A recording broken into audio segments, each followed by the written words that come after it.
김양희 대구대 경제학과 교수의 페이스북에 올라온 글입니다.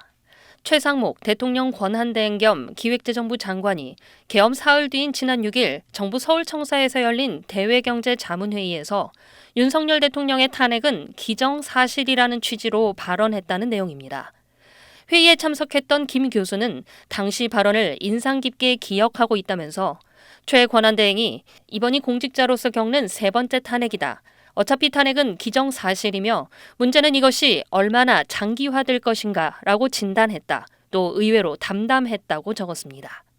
당시 회의는 비공개로 진행됐지만 워낙 엄중한 시국이라 불가피하게 일부 발언을 공개하는 걸 양해해달라고도 했습니다.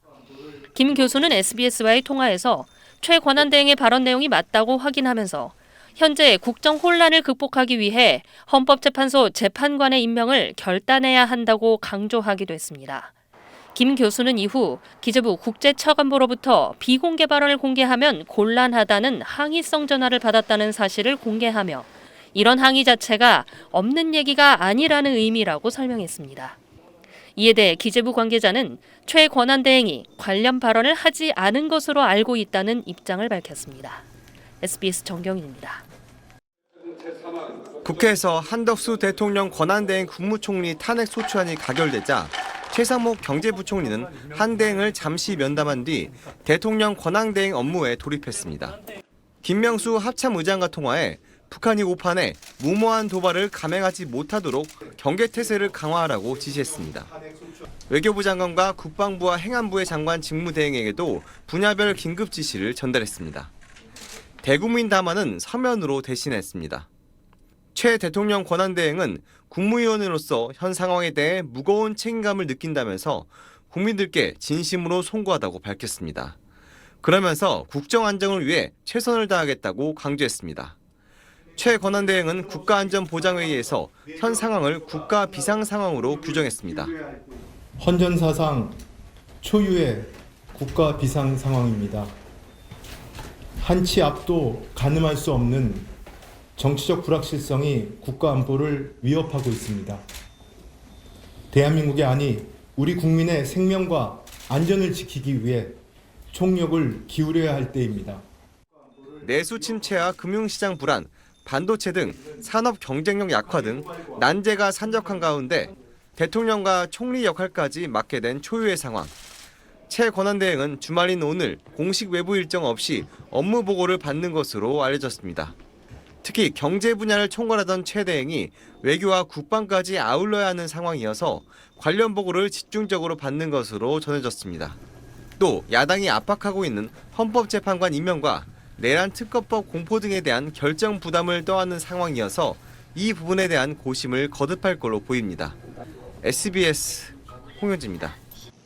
최상목 경제부총리는 한덕수 대통령 권한대행에 대한 탄핵 소추안이 가결되기 직전 기자들과 만난 자리에서 권한대행의 권한대행은 역할이 매우 제한적이라고 많은 분이 말씀하신다고 언급했습니다.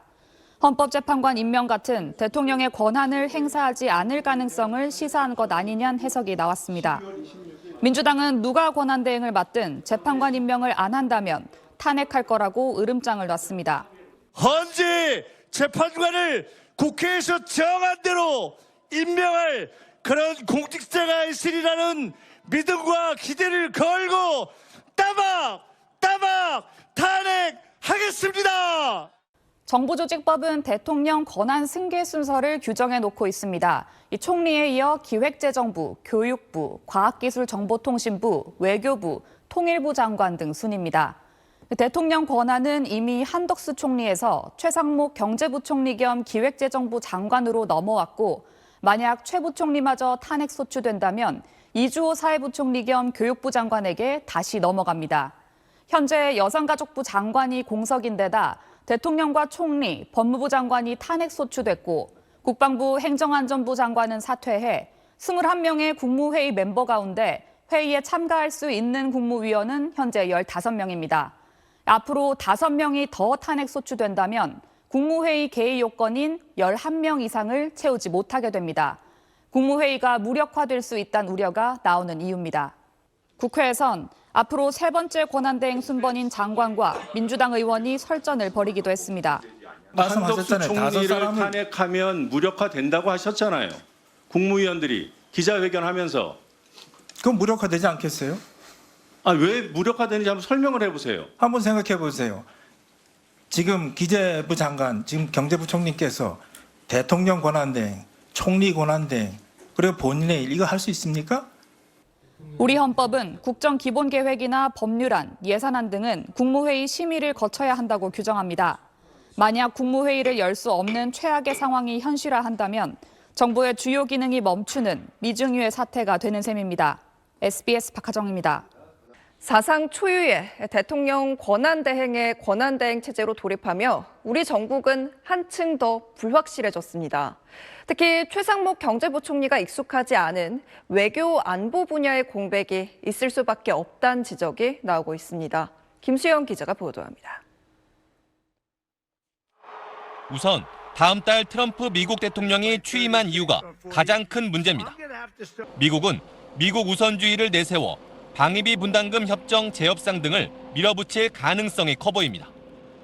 미중 경쟁 구도 심화 속에 중국과의 관계 설정이나 대북 메시지를 둘러싼 한미 협의 같은 문제도 우리 정부가 관리해야 할 과제로 떠오릅니다. 대통령실을 비롯한 주요 부처 사이에 종합적, 전략적 대응이 절실한데 대행의 대행 체제론 힘이 붙일 거란 의견이 정부 관계자들 사이엔 많습니다. 내년 경북 경주에서 열리는 아시아 태평양 경제협력체, 즉 에이펙 정상회의 준비에도 차질이 우려됩니다. 정상회의를 유치한 주체가 대통령이나 장관이 아니라 우리나라 자체이기 때문에 의장국인 건 변함없다는 게 외교부 입장입니다. 오늘 입국한 신임 중국 대사도 에이펙 성공적 개최를 기원했습니다. 하지만 원칙적으로 대통령 명의로 보내게 돼 있는 초청장을 누구 이름으로 보낼지부터 불분명합니다. 이런 우려에도 외교부는 대통령 권한대행 탄핵 이후 외교에 큰 변화는 없을 거라고 일단 밝혔습니다. 한미 양국이 계엄 사태로 연기됐던 양국 간 주요 외교안보 일정을 완전히 재개하기로 하는 등 외교 기조엔 변화가 없단 겁니다. 한미 동맹이 흔들림 없이 굳건하게 발전해 나갈 수 있도록 미국과 긴밀히 소통 중이며 미 신행정부 측과도 원활한 소통이 이루어지도록 필요한 조치를 취해 나가고 있습니다. 국방부 장관 부재 속에 차관이 대행을 맡고 있는 상황에서 안보 불안감도 커지고 있습니다. 군은 대북 대비 태세에 문제가 없다는 입장이지만 내란 혐의의 군 주요 지휘관들이 줄줄이 수사를 받고 있는 가운데 내부 혼란은 계속되고 있는 모습입니다. 외교 안보 분야에 뚜렷한 목소리를 내기 어려운 경제사령탑의 대행 체제가 길어질 경우 외교와 안보 분야의 리더십 공백은 불가피할 걸로 보입니다. SBS 김수영입니다.